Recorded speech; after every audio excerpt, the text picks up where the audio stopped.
एका घनदाट जंगलात एक शक्तिशाली सिंह राहत होता. तो दिवसभर शिकार करून आणि पाणी पिऊन एका झाडाखाली झोपला होता. त्याच झाडाखाली एक छोटा उंदीर राहत होता. एकदा उंदीर आपल्या बिळातून बाहेर आला आणि नकळत सिंहाच्या शरीरावर उड्या मारू लागला. सिंहाला जाग आली.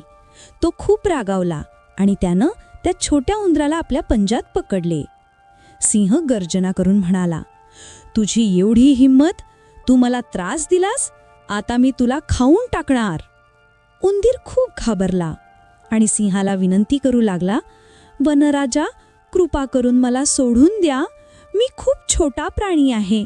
मला मारून तुम्हाला काहीच मिळणार नाही. मी वचन देतो की गरजेच्या वेळी मी तुम्हाला नक्की मदत करेन.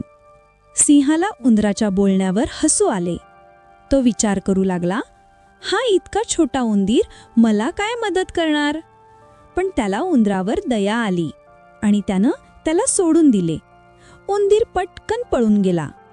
काही दिवसांनी सिंह जंगलात फिरत असताना तो शिकाऱ्यांनी लावलेल्या एका मोठ्या जाळ्यात अडकून पडला. सिंहाने जाळ्यातून बाहेर पडण्यासाठी खूप प्रयत्न केले, पण त्याला ते जमले नाही. तो मोठ्याने गर्जना करू लागला. उंदराने सिंहाची गर्जना ऐकली आणि तो आवाजाच्या दिशेने धावत गेला. सिंहाला जाळ्यात अडकलेले पाहून उंदराला त्याचे वचन आठवले.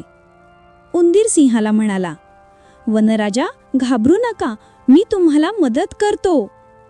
छोट्या उंदराने आपल्या तीक्ष्ण दातांनी जाळ्याचे दोरे कुरतडायला सुरुवात केली. थोड्याच वेळात त्याने जाळे पूर्णपणे कापले आणि सिंहाला त्यातून बाहेर काढले. सिंहाला खूप आनंद झाला.